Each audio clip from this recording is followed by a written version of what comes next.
First item on the agenda is the approval of the minutes. I think everybody's had a chance to look those over, so I'll entertain a motion. Make a motion to approve the minutes. Motion made by Glenn to approve, I'll second. second by Tim. Do we need a roll call? Yes. Kissling. Aye. Dubon. Aye. Ware. Aye. Barron. Bounds. Aye. 4 ayes, 1 absent.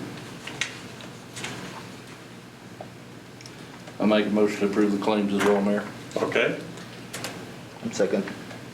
Motion made by Glenn, seconded by Jose. Roll call vote. Kissling. Aye. Dubon. Aye. Ware. Aye. Barron. Bounds. Aye. 4 ayes, 1 absent. Next thing on here is just basically an informational purposes. I think that you got a copy of the Old Town Hall Program Events Report that Justin Reed put together for us. Just a little bit of insight. He was at the event center, I think, on Sunday for the bridal show and passed out, I don't know how many, he thinks it's several hundred brochures about what can be done at the Old Town Hall as far as marketplace, renting it, things of this kind. Found out that a lot of people didn't even know that they could rent the place. So obviously it's getting out there now, and also you can see what was already scheduled so far. And a lot of people have been contacting me recently also. So just to give you an idea as far as a heads up what's happening with that. Okay. Next on the agenda, well, Mr. Kaiser's not here, but we have someone in his place to take. Well, and actually, Bill is, I think, en route, so. Oh, okay. Well, you want to hold off? We can Yeah. move him back. Okay, that's fine. Okay, April. Yes.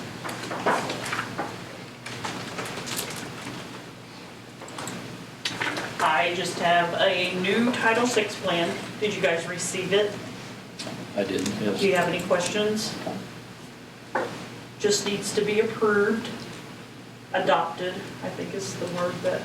This is similar to what you'll also be considering for the other city, later on the agenda, for the other cities' programs and services. In order to receive federal funds, we have to have a Title VI policy that assures users of our services that we will not discriminate on the basis of race, color, creed, national origin, sex, or age, or disability. Any discussion on the plan? I think this is just an update from about 4 years ago. 2008. Thought we did one before. Yeah, it's just it's updated. So I'll entertain a motion to accept the plan. I'll make a motion to accept. Motion made by Tim, I'll second by Jose. Roll call vote. Kissling. Aye. Dubon. Aye. Ware. Aye. Barron. Bounds. Aye. 4 ayes, 1 absent. Anything else, April? That's all. Thank you. Okay, you're welcome. Mr. Kaiser has arrived. Hey, good evening. Good evening. You're up. Okay. No rest for the weary, Bill. Do you want to go? You want to talk first? Sure. Thank you for taking the time, putting us on the agenda. It's probably been a while since we've been here with respect to the Mid-States Corridor and what's happening, what's going on. We are getting much closer down the process, and we thought it was time for us to kind of give you an update to what has happened and what is going to happen. And so I guess first to talk a little bit about the RDA and what's happened. It's happening, and I know not all of you were on the council when this started, so maybe kind of step back a little bit. I'm Mark Schrader, and I am chair of the RDA. That you all have appointed me as one of the directors for that, just as you've approved all the directors for it. But the RDA really was started back in 2017 in terms of the getting the foundation built. And the RDA is composed of Du Bois County, Spencer County, City of Huntingburg, and City of Jasper. So those are the 4 governmental members of the RDA. And as the name would imply, the RDA's primary purpose for which it was formed was really to oversee the study of how to improve the connectivity through Du Bois County and points north, starting at I-64 just south of here and connecting to I-69 at some point north. And in 2018, you all, in addition to signing a interlocal agreement with the other members of the RDA, as I said, formed a board. There's a board of 5 individuals, and they are individuals that are really located from throughout the group. Myself, and not really representing an area, but one of the county commissioners is who reached out to me for that role. David Drake, who I think you all know. We also have Sue Elsperman, kind of, not directly, but indirectly from the Ferdinand area. We have Scott Blasey, who is on there, and representing Spencer County is Ken Mulzer. So those are the 5 board members. The funding for part of what the RDA is charged with is really being the fiscal agent for this study. And the funding for the study was really a public-private partnership. We looked to raise $7 million, 3.5 of that came from the public entities, a like amount came from private industry by and large.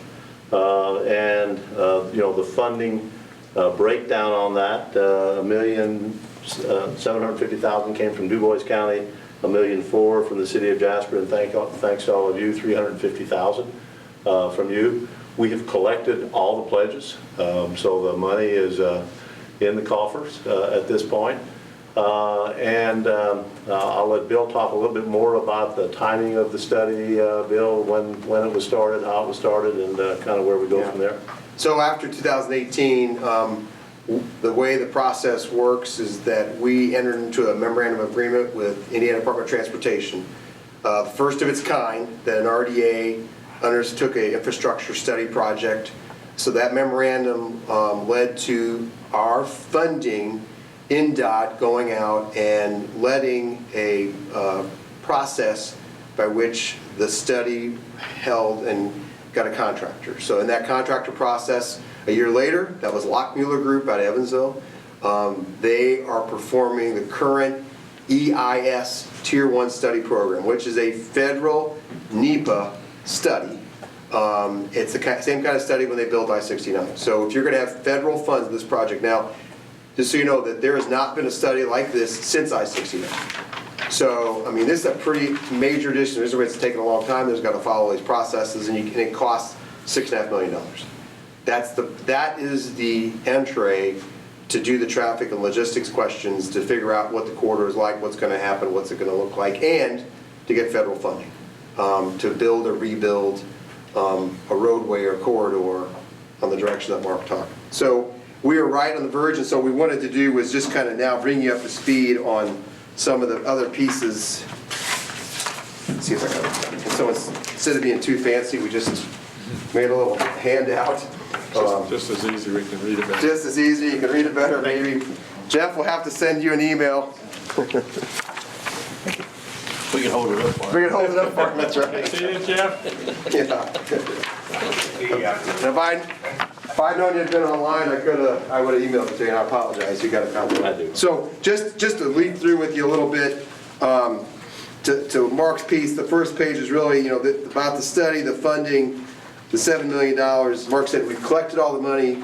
Technically, we've contracted it. Just so you know, this, because of COVID and all the things that happened, this project's taken longer. It's gone over a year longer. There's been additional expenses, but thanks to Mark's good negotiating tactics, INDOT's agreed to pick up the extra cost.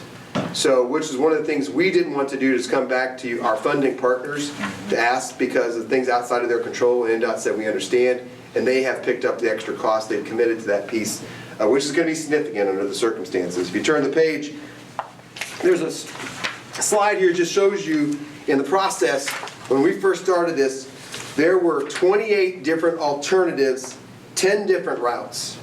Then it went down to 10 different alternatives and 5 routes, which is where we're at right now. So within about a month and maybe a month and a half, we're going to be down to 1 route that's going to be announced in April.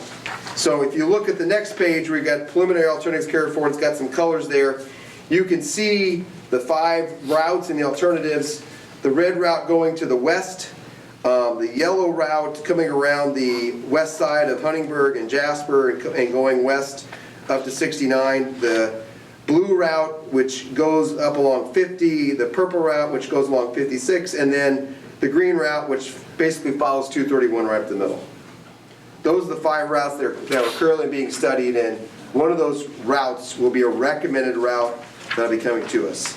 The second part, as you may remember, Du Bois Strong had the Huntington Group out of Chicago do an economic development report on the impact, the physical impact of this route. Orange County, Lawrence County, they did studies. Davies County's been working on a study. But that study, which is about 200 pages, and I only got a couple of slides in here, but one of the things that was really important is this shows that this Mid-States Corridor route is only about 5 miles longer than I-65 and about 5 minutes longer. So for the people coming up from Nashville from a traffic corridor standpoint, one of the big questions and issues about this is not only about us who are in this county being able to get to the place we want to go and people getting to us. The question is, what about as a regional traffic place? What happens? Because these are federal dollars. These are dollars more than what just Indiana gets. These are dollars that come to the Midwest. And so we wanted to show and prove that this route does have efficiencies. It is important. It's not a road to nowhere. It is an important connector and route selection. So that was an important piece. For about 50 miles of new roadway. 50 miles. The next slide really just shows, to those of you who are watching where our traffic and hub happens, is that the Midwest really is the Indiana is the crossroads of America, and you look at the regional kinds of cargo traffic that happens in the Midwest, you can see we have some very large traffic hubs in St. Louis, Memphis, Louisville, Indianapolis, Cincinnati, and Nashville. The other thing that's important in the next slide is this connectivity employment. People can't come to work if they can't get to the places they need to get to. And roadways and connectors are an important part of a spine connecting our counties so that people can come to Du Bois County, people can get away from Du Bois County, go back and forth wherever they're going to work. And so it's been proven, and part of the study showed that if you don't have roadway connectivity, people can't get to their jobs. And doing so is important. Next slide was just another commute question. And so the idea is that both for Holiday World, for West Baden, for French Lick, and for our employers, our retail people and like that whole commute time gets shorter for us here. For the people that come, that work, shop, play, have fun in Du Bois County, we're going to make it easier for them to come to Du Bois County, and for those of us in Du Bois County to go other places. And there's another map which I didn't put in. The next slide is the summary of the economic impact. I apologize I'm going fast, I want to be appreciative of your time. But the interesting thing about this, which I didn't know until they did this study, is that the combined GDP of Du Bois and Spencer County annually is $4 billion. We do a lot of stuff in this county and in Spencer County. The Mid-States Corridor is expected to generate $1 billion per year in new spending. $32 billion over 30 years. I mean, the economic impact of this roadway, after there's a break-in period of about 6 to 7 years, is pretty dramatic. Very dramatic. And we hear all the time as we're talking to folks about the things, the headwinds we all see, supply chain, late workforce, all these things that are happening. We need this roadway, both for our current and for our future. It's very important, and it's going to have a significant economic impact. So just a little bit to tell you about the next steps. This whole report, this whole huge report that's getting put together, here's what happens. It gets shipped to Federal Highway. Federal Highway, it goes out to DC. The Federal Highway folks in DC get about 30 days to look at it, ask questions, make changes, and then it comes back. Then it has to go in a thing called the Federal Register, which means everybody in the United States can see it, but when it gets up to the Federal Register, that's when it's ready for release here. We think that's going to be around April 15th. That's the target date. That's when we'll know then the recommended route. After that, there'll be, by law, at least 2 public hearings. These will be big hearings. There will be hundreds of people there. There'll probably be one in Du Bois County. There'll probably be somewhere else along wherever that route is selected. So we don't know where the route is. We don't know where the other hearing is going to be. But those are public hearings, well, then over the next 6 months, as they're taking in comments, and that comments both from the public, from businesses, from other state agencies, from other federal agencies, that all has to be vetted, discussed, talk about the consequences of what that means and says, and incorporated into the final plan. That final plan is expected to be 6 months after April, so sometime around October, November, there'll be a final phase 1 plan that'll have a recommended route with a recommended location, and we're ready then to move forward into phase 2, which will be tiering up and deciding which part of the route gets built first, which is still subject to some funding, right? Now, the good news about this is, you may remember, last year the governor announced that we're going to get $75 million in funding. NDOT is currently looking at how that funding is going to work. Part of the question is, even if we have a change in the route, we're still going to drive from here to Jasper on 231, right? And from here, back to 64 on 231, subject to getting over. So those roadways are still going to be in place. So some of that money is going to go to improve the roadway we're going to keep driving on for the rest of our lives. Well, hopefully some of that money can also be used to move forward on phase 2. Well, I had a couple of comments to what Bill said. One of the things that we've been told by NDOT and by the governor is that, this study that we're going through, the funds that the governor, that $75 million that he has put out there for improvement of 231 wouldn't have happened had not it been for this study, because this study did point out some obvious issues with that existing roadway. The other comment that I would make, because Bill represents the RDA, but he also works with Du Bois Strong and others, and some of the information that you have in here really came from those sources, because we've always from the beginning, as the RDA and as the RDA board, have said we're a governmental entity. So we are an advocate for improved connected north-south connectivity. But because we are a party to this study, we take no position on what that route should be, what that type of roadway should be. Once this study is complete, as the RDA, we will shift. We will then become an advocate for whatever this study's result is. And we've done that really out of respect for all of you, because as you know, not everyone in the county, not everyone in Huntingburg is a proponent of this change, and we've said, hey, this is about the study. The RDA was formed by the governmental entities to facilitate this study. But we make no bones about the fact that we are an advocate as the RDA for improved connectivity. And the other thing that I will mention, part of the delay has been COVID with this study, but part of the delay has also been federal highway requirements are that those planned improvements, even though they haven't been fully defined yet, have to be considered when they do this study. So that's really what's delayed it, Bill, the last 4 months, 5 months maybe. We really thought last fall we would be wrapping this up, but that last round of delay is while the Lockmuller Group and NDOT and most importantly Federal Highway were coming to agreement as to how they're going to incorporate those proposed improvements, again, that have not been defined yet, but how they're going to incorporate those into this study. Yeah, I think what Mark said is really important as representatives, the citizens of Huntingburg, that is that, we've had problems with 231 for a long time. And, there's a couple of studies that says by 2030, it will be a grade F, which basically means it's gridlock. It, can't go forward. NDOT knows that, they've seen that, but we've just never gotten high enough on the priority list to get the big money to take care of the repairs. And to Mark's point, that is when we were meeting with the governor, meeting with the NDOT commissioner, really telling people and the engineers, the project engineers, look at this information. Look at, there's a lot of traffic study, a lot of things going on here. They said, you're right, okay. And that really that's what got us the $75 million when they started seeing how bad our problems are. And had to drive down here more than once, through all the stoplights and stuff and see what was happening, and recognizing that fact that, we're one of the only counties in the state, the size we are, that does not have north-south 4-lane access. I think by GDP, we are the Only county. only county The only county, right. at that GDP level that doesn't have that level of connectivity.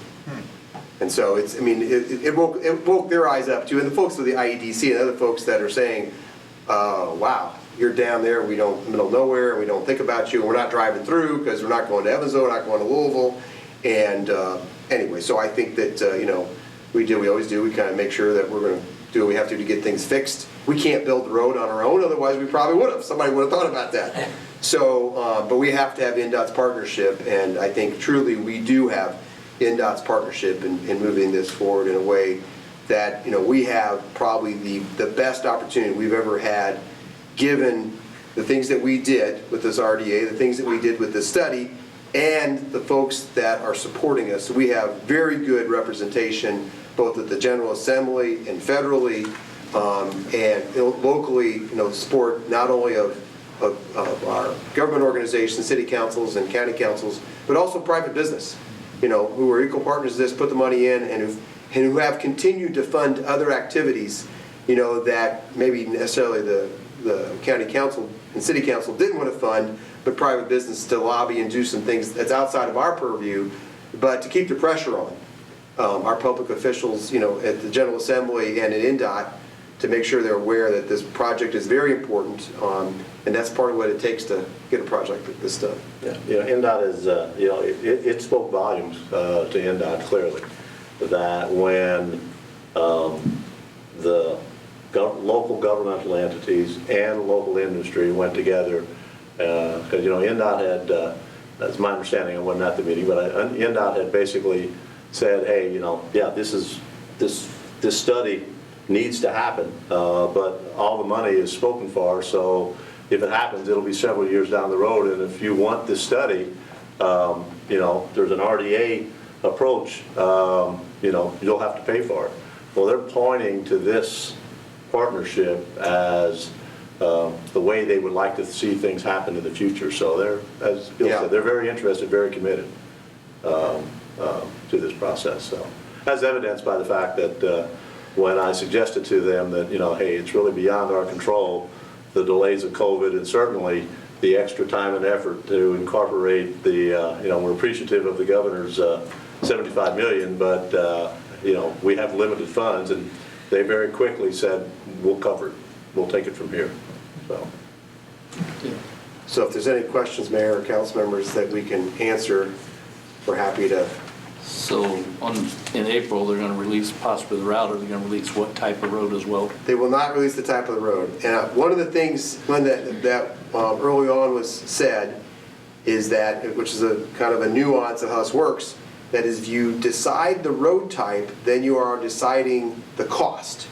If you only decide the route and leave up to phase 2 the type of roadway, then you don't have to encumber those funds, as for if it's a divided 4-lane and interstate or Super 2, whatever it is. So it will help move the project along faster, and we said we agree. That's okay. If it moves this project faster and we still don't lose the opportunity to study that piece, which will ultimately will be decided by the traffic counts that are going on. And it may be different for different parts of the route. Anybody else have any questions? Very interesting, thank you. Well, given the delays, Bill and I had talked and said, we really need to get back to our partners, governmental entities, and kind of explain, okay, here's why those delays occurred, here's when but it is going to move forward. At this point, everything is moving steadily toward that April announcement date. So I do not anticipate any further delays at this point, but it's it's been a while, and I'm sure you all were wondering, okay, they took our money. That's right. That's right.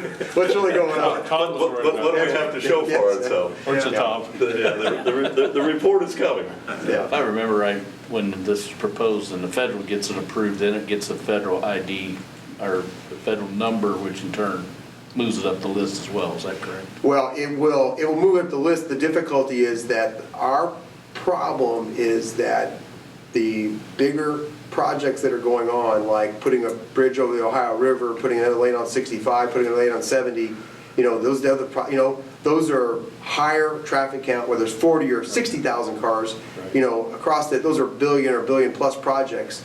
And so we can never ourselves get far enough up the line without, the things we're doing here. Right. Back to this question. And so we keep pushing, and we may have to push other things to be creative to get to where we need to go. But we have alignment, in the sense that we already have 7 million in, we're gonna have 75 more million in. All those things help push it up, right? And so we are really pushing up, and we have steadily been moving up. The other thing which will be really interesting is this, that come this fall, when we have a final EIS study and federal funds start coming in, the question is, okay, we have to find a project that is ready to go, that meets the federal requirements. Guess what? We're going to be ready. And there are other people, there are other people who want to do things that don't have their studies done. Bridge doesn't have, there are other projects that they say they want to do things, but they don't have their federal study done. Part of the question is because NDOT hasn't allocated dollars for them to do their study. So we are going to leap way up by this fall. What kind of I know it's a shot in the dark, but what kind of an estimate do you really think, logically or whatever you want to call it, that we're seeing some kind of a result to where this road could come to fruition? Well, that's a good question. I thought we'd be a year, we're already a year behind now, a year and a half behind. But, our push is to move right into phase 2. And phase 2 generally takes 2 years. And that means you're studying a part of the route. So let's just say we're going to study Du Bois County. And we say, here's the phase 2 covers Du Bois County. Take 2 years to study. And maybe Du Bois County breaks down into 3 or 4 sections, right? You build 5 miles, 10 miles, or whatever that is, piece of that to sections. And so, you do the phase 2, then after phase 2 is done, you move into construction. So it could be 4 years, right? Okay. They always tell us 6 years is really going fast. Our plan is to go faster, And I think what NDOT has said is, we agree with you. If we can help you do it, we're going to help you do it. Part of that big question really is funding, right? That's where it comes down to, where do you get the monies to build the section? Because it'll be several $100 million, as you might expect, to go through Du Bois County. The federal infrastructure funds that are coming, Indiana's going to get some of those funds. And so, again, what we're doing here is trying to position us as best we can, because there are going to be extra funds that that NDOT is going to spend somewhere. Us.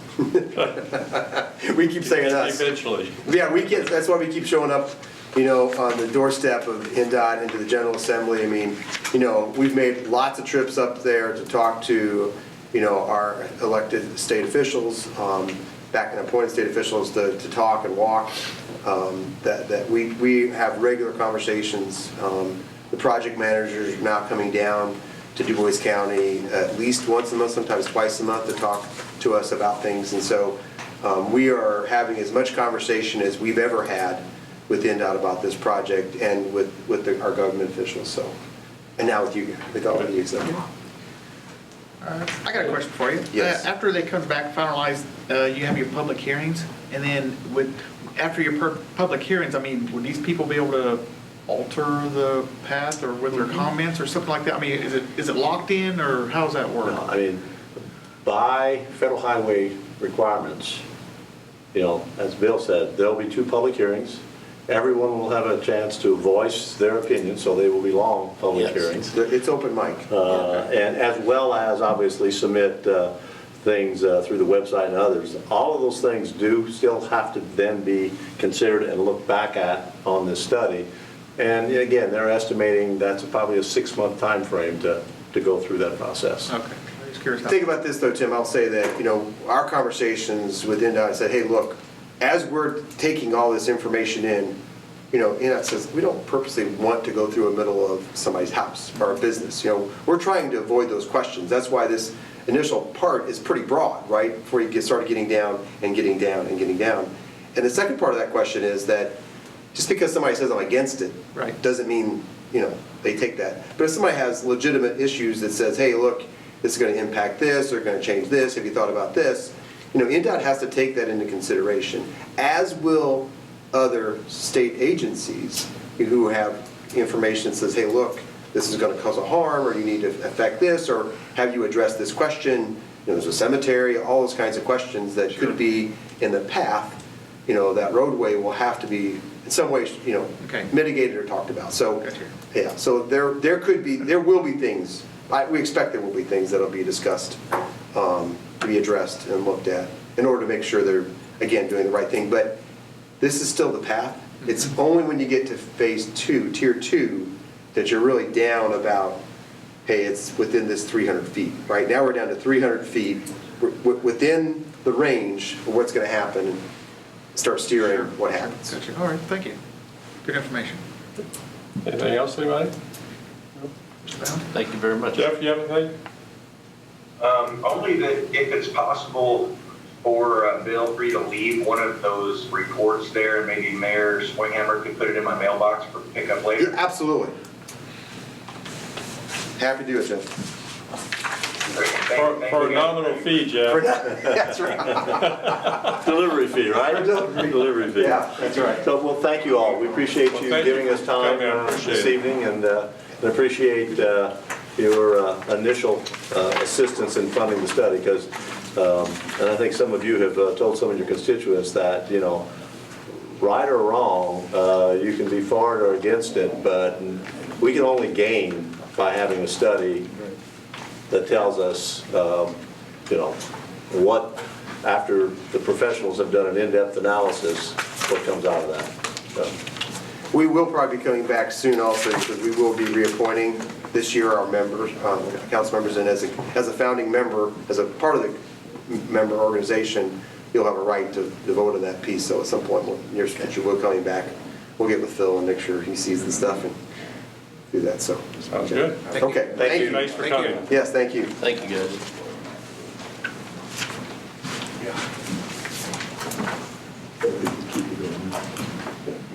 Mr. Rudicolor.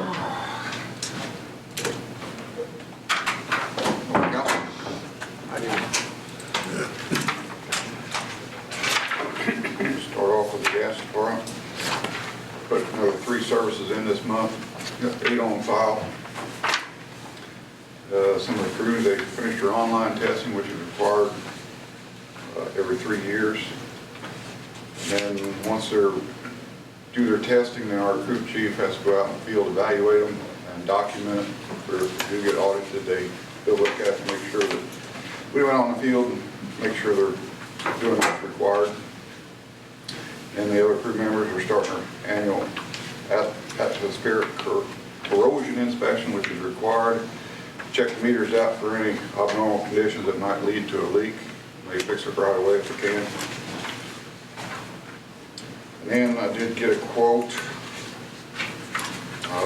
It's from Census to download the electric and gas software for our smart meters. It's going to be $10,000 to download the software. The top 2 figures is a little over $7,000. That's for electric. $10,500. That's for the gas. That's the annual maintenance software fee, which will be charged every year. If you look at the bottom, it says it increases 3% each year. But to do the initial download, it's going to be like $10,000. It'll be split between the gas and electric. All 3 of them total will be $27,577. We have the smart meter and the gas smart meters in right now. So we're getting pretty low on the old diaphragm ones. So we're going to be probably installing some of them smart gas meters real shortly. As far as the electric meters, I was told they're going to be a year out before we receive any of them. So they will not charge us the annual fee for the electric until we actually get the meters in. So if the council would, I mean, they're the only player in town on the census, and that's the only one we have to go with. They go with the same software that the water is using.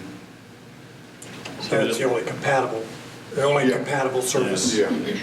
So that's annual, we'll have to pay this 27? No, just the top two, the setup fee and the integration fee is just a one-time fee. So you're looking at the around 17.5 yearly? Yeah. Yearly? Yeah, it'd be a yearly plus the 3% increase. The maintenance, Okay. So 17.5 Yeah. for both departments? yeah. Yep. What's your pleasure? Go ahead and approve it. Yeah. I'll make a motion to approve. Motion to approve, A second. second by Glenn, roll call vote. Kissling. Aye. Dubon. Aye. Ware. Aye. Barron. Bounds. Aye. 4 ayes, 1 absent. Any questions on the gas?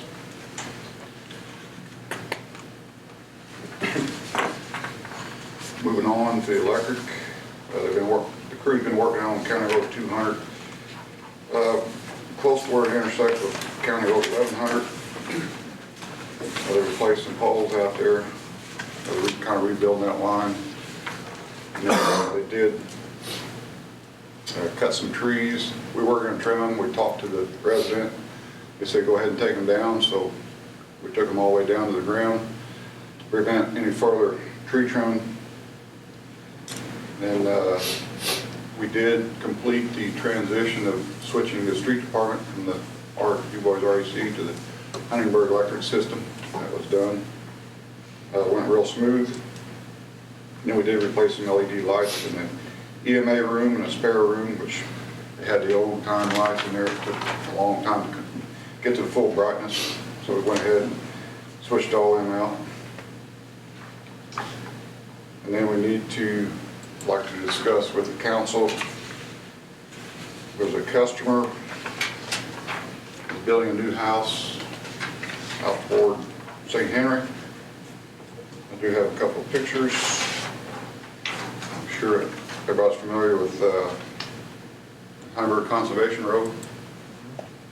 It's along that road. It's about a half mile south of the Conservation Club. As you see in picture 1, you can all get it on your screen. Get picture 1. Yep. That is a kind of a wide view of kind of where I'm talking about. To the left, the middle, that's the airport. And then the line that has all the red dots, that's County Road 200. That's where our main line runs.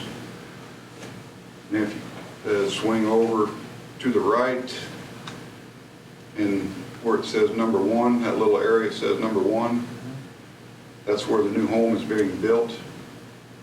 And about where that number 1 is, that's where the house is going. You can see that pink broken line.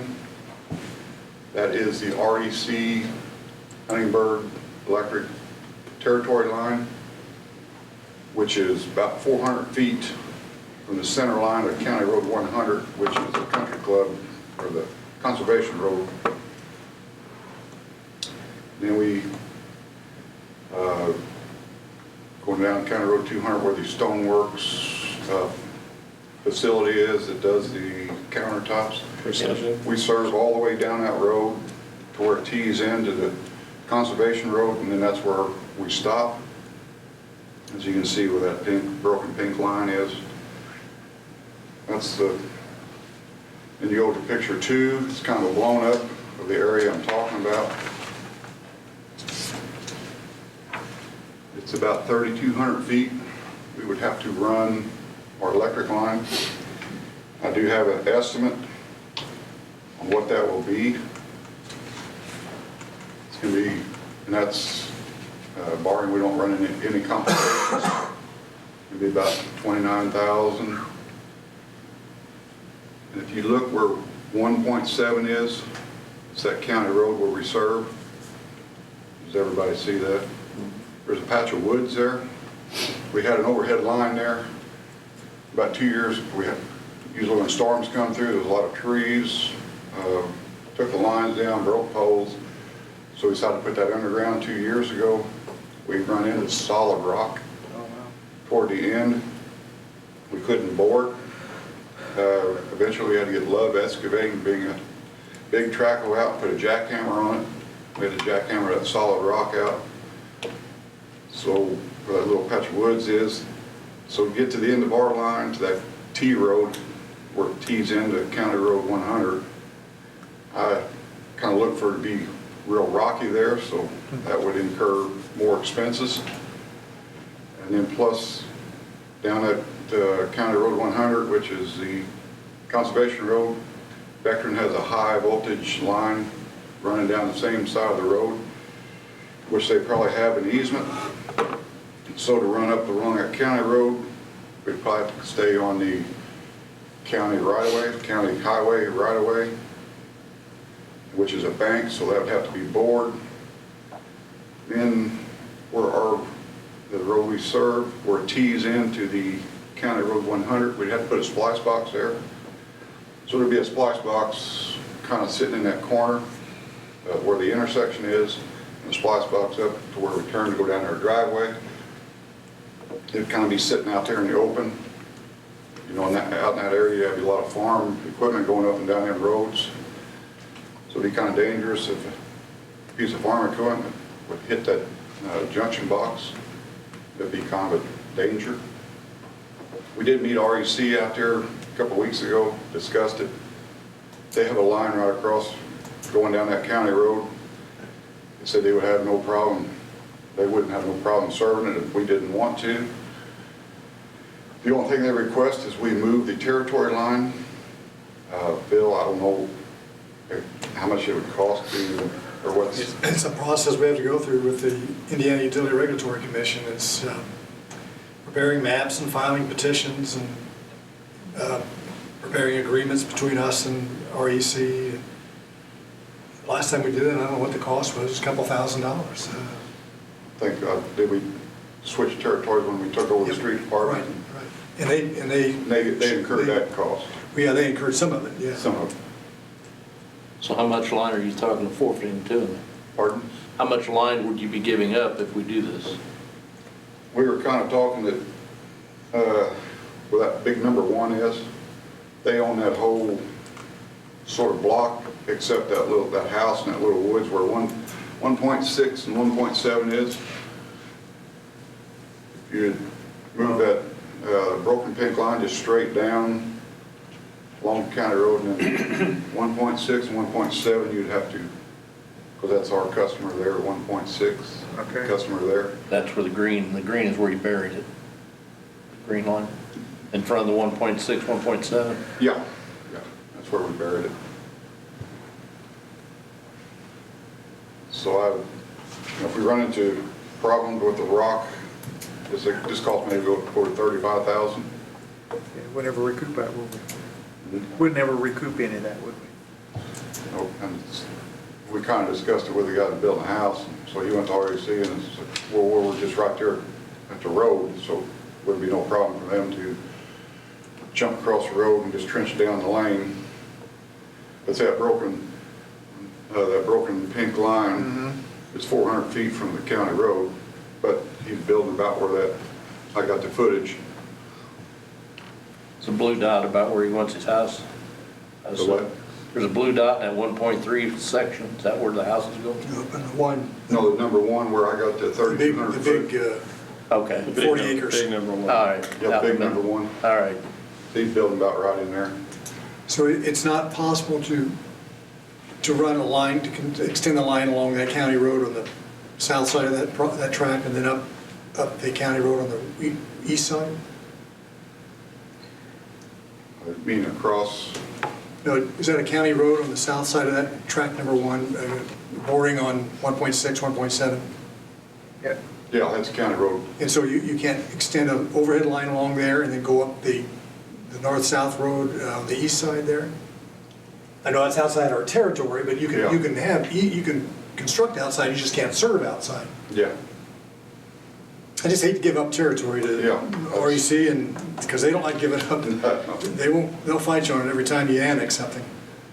Yeah, that's what we're here to, discuss on. I mean, is that feasible to run it along those county roads, overhead, to serve them? So with the veteran on the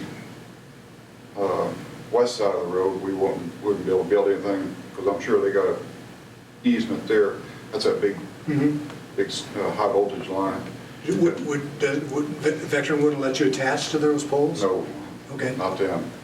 That's that big steel structure. Yeah, yeah. Are these numbers are these pole numbers like H2110 down here on this road here, and you got H2111? Those. Yeah, that's our pole numbers. So like I was looking, I think it's what you're talking about, Phil. Is go from H2110 and go up that road there. Is that what you're saying? Yeah, go east on that road, and Yeah. then go north on the. And then just go in there. I see what you're saying. I'm sure where you're talking. Well, he's saying extend along this county road. Yeah, we go overhead. underground. Oh, okay. And then. We stop here with underground.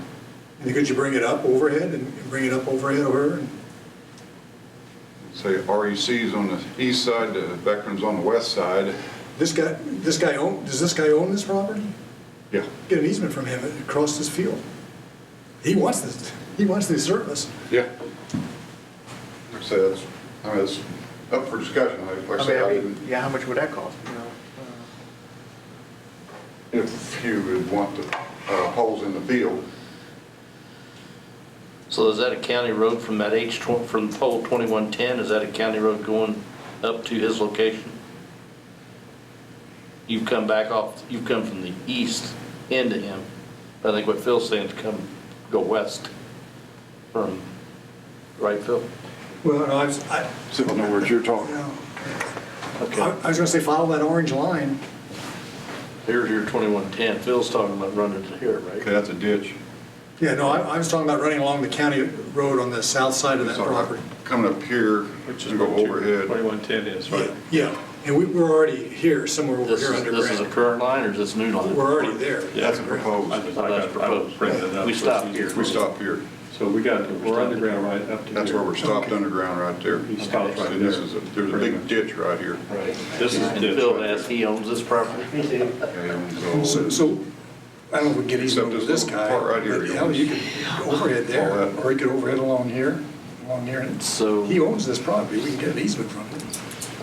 I don't, you're still don't proposing to expensive. tie in here and go this Well, direction? I think Underground, that's what my proposed cost for the underground. Still gonna cost us like $30,000. Because veterans on this side, REC's on that side. We're ready to recoup $30,000. Be the distance to run here. Well, there's really no Thought about that. piece of property that unless They he don't want it. subdivides it off in Yeah. some In fashion. there, in case they want it down their lane.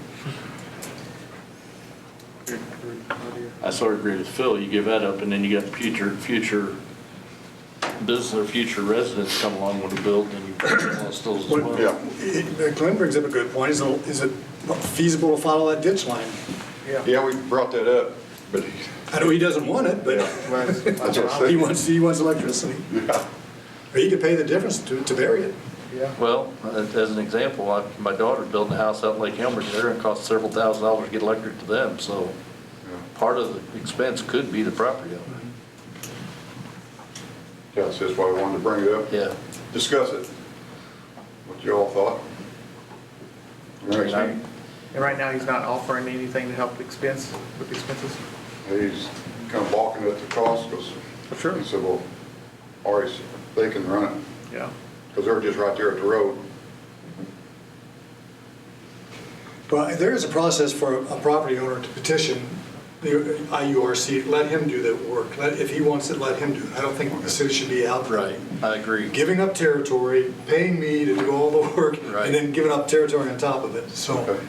he can hire a lawyer and do what's necessary to petition the IURC to change this territory, or at least let REC serve him. And can it be written to just him only? It can be.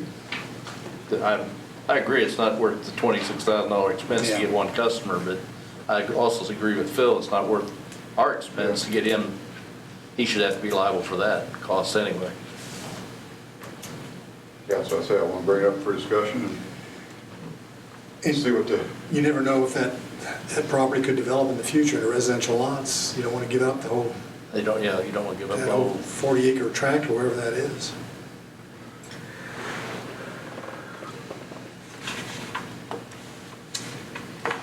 so the general consensus was, we'll just keep the territory as is? Well, if he wants to pursue that with the IURC, he should do, the landowner should. He Okay. and REC should pursue that to serve him alone, just to serve that particular improvement. I think the council's okay to go along with that if it's only for that improvement, that proposed improvement, And not give up the whole and not area. give up the whole area. Just with the cost, I wanted to bring it up. Yeah, I agree, we'd never recoup 26,000. No, number two, actually, that's where I was thinking if they were going to separate off, that's probably where they want to separate it off at. And that's quite a bit. Well, I think we had discussion on it, John. I think that unless the council wants to say something differently, I think we need to just let them go forward and see what they come up with. I agree. Is that correct? For his lot only. His For his lot only. his residence For that only. particular residence. For the regular residents, yes. All right. So we don't need any motion for that or nothing, do we? Well, let's see if they'll, yeah, I guess not. I think you probably ought to approve allowing them to petition the IURC okay. for authority to serve that customer at that location only. So do I have a motion for what he just said? Who is the homeowner? The homeowner and REC would bear the expense of the petition process. Who is it? You would consent to it. He's Who asking is it? Who are we allowing? property Should we owner. not have that in the minutes? The property owner? Property owner is. It's Longy, I can get it, Longy Timbers Ground. I'll have to look at the property.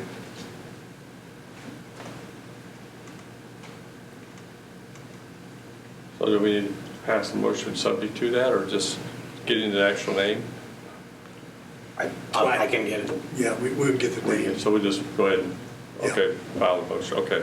So do I have a motion for that? Whatever Phil just said. I'll make a full motion of what Phil just said. Motion made by Tim, I'll second nobody. second by Glenn, roll call vote. Kissling. Aye. Dubon. Aye. Ware. Aye. McFerrin. Bounds. Aye. 4 ayes, 1 absent. Hey, Any other questions for the liquor? no, I think we're good. All right, thank you. Thanks, John. Jerry? Oh, what about your forklift? I was going to ask you, did you get your forklift yet? The forklifts, they're still asking questions. What's that? I just thought about your forklift. Did you get your forklift that you just won? Yeah, Oh, good deal. yep, they, got it, and works good. All right, Got the old one gone. awesome. All right, let's start with distribution. We had 4 new services this month, 3 at Hunter's Crossing, and 1 on East 8th Street. We've had 2 water main breaks since last meeting. The first was at the intersection of 1st and Jackson Street, and the second one was at 16 and East 10th Street. We, from our last meeting, talking about the backflow testing, doing it in-house for our personal city-owned backflow equipment. We went ahead and purchased that equipment, we received it, and Luke Rossi was the one holding the license to be able to do that. He's working on getting all the ones in the water plant certified, and then we reached out to wastewater and park as well to get them set up to get those certified as well. We've had a lot of new construction in the last couple of years, and Ben Brinkman has been working on our GIS system, trying to get all of our new water mains and new services and everything entered into our GIS software. Everything at 3rd Street lot that we spoke about last month, all the old water main stuff has been removed and disposed of. And then they've just been doing the ground maintenance around the lake by the boat ramp. We've had a lot of dead trees that we're still trying to get cleaned up. And other than that, that's pretty much all the main stuff we've been doing in distribution. nobody's got any questions. Filter plant, it's running as expected. Everything's pretty much new in there, so we never usually have a whole lot of news for the water plant. There was some old electric conduit and piping and things that were left from the way the old side of the plant was plumbed that we've been able to take out and do away with, patch holes, paint, and everything else just to clean it up and make it a little nicer. And then our metering system, we've received our 250 radios, but yet to have received our 250 meters to go with those radios. And those were part of the radios that were approved with that SRF money that we had left over. So once those are delivered, we'll get on installing those, and that'll wrap up our residential side of our metering system. From there, we'll go to our larger commercial size meters. And then, other than that, I was contacted by Travis Buckle. He's a wildlife biologist with the United States Department of Agriculture. They're working with the DNR, trying to get a handle on the bird flu that's killing all the turkeys. Well, not killing all the turkeys, but Some of them. yeah, some of them. They're working with them, trying to get a grasp on where the flu's coming to our area at. We've had a few turkey houses in our area that's been contaminated. And I spoke with Phil about it briefly after I was contacted by him, and with them working with the DNR, we didn't see any problem with it. They catch them with nets, swab them, and release them. I did ask him if they found any with the flu, what would be the next steps there, and they said that would be something that they would have to decide what the actions would be from there.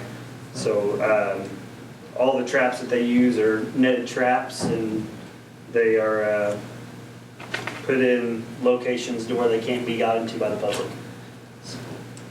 But other than that, if you guys don't have anything, that's all I've got. Any questions? I think I have a question. When have a water line broke, do you have an idea how many gallons of water we lose? I'm sure you're talking about the one by your father's house. I don't. I can get that information for you.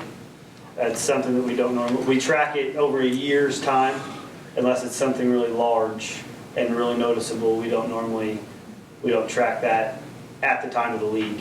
We have to do. I'm actually working on it right now, and I'm working on 2021's water audit for the year, and I haven't got those numbers either with me. But that's when we figure out our water loss from our water main breaks, from our annual flushing. We flush hydrants twice a year, and then we figure our percentage of water that we've used out in the community, the percentage of water that we purchased from Patoka, and the amount of water that we make ourselves at the filtration plant. So that's definitely something I can get back with you on and be able to have those numbers for you. Anything else? Thank you. All right. Good job. Thank you. Thanks, Jerry. We want to do the resolution for the real estate first, probably. We can. Get that done. We can go into information on slide 6. You have a resolution that would authorize the sale of that strip of real estate that abuts Highway 64 and North Side Storage and Rental. That was open for bids on February 18, lasting until February 8 and continuing on through February 18. There's only one bid that was offered, and it was by an abutting landowner, North Side Storage and Rental. Their bid offer was $10,500. It was less than the offering price, but the offering price was based upon an appraisal that included more real estate. It included the part of the intersection there at West 3rd Street, and also included real estate south of that strip that abuts adjoins another landowner. That's what we took off. Yeah, we took that off. So it totals about 87 hundredths of an acre, but most of it's not usable. You're familiar with it. It's in a gully. It falls down. Yeah. And not only that, but we have reserved general utility easement over the entire strip, because we have some overhead utilities and underground utilities in that area. Okay. So it's not a lot of usable land, and I think it is believed that the $10,500 is a reasonable price for that. So you know approximately how far south you cut it back? To I don't know. Base of the It squares up with Okay. north side's property line, That's though, why on the south side. So that other person's driveway is still in effect? Yeah, If it's still ours. yeah. That's fine. That's just trying to get. His driveway may be in part on this property that we're selling to the north side, but it's hard to tell. Right. You know, you're looking at the aerial, and that's not precise. Without a Right. survey, you don't I know. understand. Just ask. I have no problem with accepting the 10,500. I don't see a reason to keep it in here. Just put it back on the tax rate. Let them maintain it. Resolution 2020-210.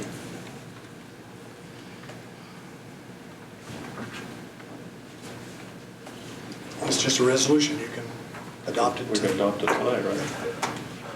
Have a motion? I'll make that motion. Motion made by Tim, One second. second by Jose, roll call vote. Kissling. Aye. Dubon. Aye. Ware. Aye. McFerrin. Bounds. Aye. 4 ayes, 1 absent.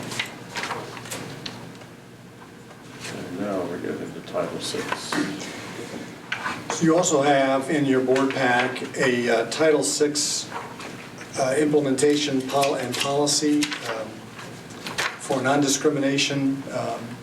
Again, this is this policy and implementation program is a requirement in order to be eligible to receive federal funds for programs and services, primarily highway funds, but other funds as well. James Hope has put together the policy and the implementation plan, and we commit by this not to discriminate against any person who uses our services or programs on the basis of race, color, age, sex, sexual orientation, identity, disability, national origin, religion, income status, or limited English proficiency. And so as you look at the plan, we give assurances that we will take all reasonable efforts to avoid those kinds of discriminations, and we will implement a plan to collect data and adopt a procedure for complaints that people may have complaining about discrimination, and a procedure for investigating and addressing those complaints, a procedure for gathering information that would allow us to gauge ourselves on how well we perform in our non-discrimination efforts, and that's all, and including training as well. And the individual who's in charge of administering and implementing that policy is James, as our HR director. So We actually had that information already given out before, so I had a chance to look at it, yeah. Yeah, it's been, Right. yeah. I think it was like 30 pages. It's been circulated or something like that. before. Yeah, so, And I think James has already held at least one training session with the department heads. right. So So we the need a official action would be a resolution. resolution to adopt this policy and implementation plan. So I need a motion for a resolution adopting the Title VI non-discrimination policy and plan. 2022-11. I have a motion. Make that motion. Motion by Glenn. Have a second? I'll second it. Second by Tim, roll call vote. Kissling. Aye. Dubon. Aye. Ware. Aye. McFerrin. Bounds. Aye. 4 ayes, 1 absent.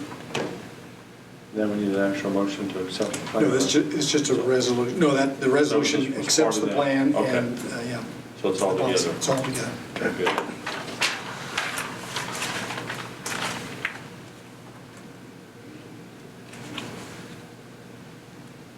It's time's up. Tom, I don't, did you want Art to come up for that? Yeah, Art was going to, Okay. What? What is it? it's your time. Did you awake? You wake him up? It's my bedtime. No. Some of you may have heard already, but I've had some citizens come to me. They want to stay anonymous, of course. They want to donate money to get the school resource officer a new car, kind of what they've done over Jasper with the Mustang and the truck. And we're looking at vehicles right now. They can have insight into it, or want to do some things, maybe have the youth council, mayor's youth council, look at doing the emblems on the vehicles, kind of get to, this would be a process, I mean, but to do that, I've been told that we need to propose an ordinance to create a police vehicle donation fund, and that's why I'm here today, to try to get set up so we can get that going. So if this money is in your vehicle replacement, could it be used, that money be used for other things such as upgrade if you have another dog or something, you can upgrade the car that way, or is it just for new purpose? I believe what I was informed, this was strictly for a school resource officer car. It's like a deputy dog car, or whatever. I don't know, that's what I call it. I understand. And not to be, not to take the place of the operational budget replacement of the cars. It can also be used to accessorize the car. Right, anything with that particular Yeah. vehicle. Like it's supposed to come out of there, the car cost, the upfitting, like radios or the camera. We had talked about the camera system alone, it's like $10,000 just for one vehicle. So the upfitting, the car, and if they put striping, or they, what's the other word for that? They wrap it. They're gonna wrap it, yeah. You know, something, if you wrap it, sometimes it's just like maybe the sides and the hood, the stuff's left open. There's different types of ways you do it, which is all open. I mean, I'm kind of excited to see where that goes from the Yeah, council. Chief did talk to me today about having maybe the Mayor's Youth Council get involved, because there's a couple artists on that council that can maybe come up with some different designs and things, and let them kind of help, because it's going to be for the school anyway, so. Yeah. I like it. I know other communities have it, I think it looks pretty nice. I think so too. I'm glad the subjects came. I agree. I'm not really, and they're actually, I guess, when we going through the Du Bois County Community Foundation, which money goes in there and then it'd be transferred over, is my understanding. So we need an ordinance for that? Yeah, and other people can contribute to this fund. Right. But we have to create a fund first and accept the original donation, and then other people can contribute. And this fund, what the monies received will go into this fund, and then the expenses paid out will come out of this fund. Right, okay. Have a motion to pass an ordinance? We need to actually introduce and number, I Introduce, guess. that's right, got to introduce them first. Have a motion to introduce. I'll make a motion to Motion by introduce. Tim, second by Glenn. Is that 12? Is that? That would be Kissling. 12. Aye. Dubon. Aye. Ware. Aye. McFerrin. Bounds. Aye. 4 ayes, 1 absent. Since you have 2/3 majority here, you could, by unanimous consent, adopt on the same night it's introduced with Jeff participating digitally. I'll make a motion to go ahead and adopt the night presented. Motion made to adopt, same evening, by Glenn, I'll second. second by Jose, roll call vote. Kissling. Aye. Dubon. Aye. Ware. Aye. McFerrin. Bounds. Aye. 4 ayes, 1 absent. I need a motion Have to a adopt. Motion to adopt. I'll make that motion to Motion by adopt. Glenn, I'll second. second by Tim, roll call vote. Kissling. Aye. Dubon. Aye. Ware. Aye. McFerrin. Bounds. Aye. 4 ayes, 1 absent. You're good. That was a lot over. I didn't know it took that much. We do things right. That's all I have. All right, thanks, Chief, I appreciate it. I think the other thing we had basically was the TIF report, Tom.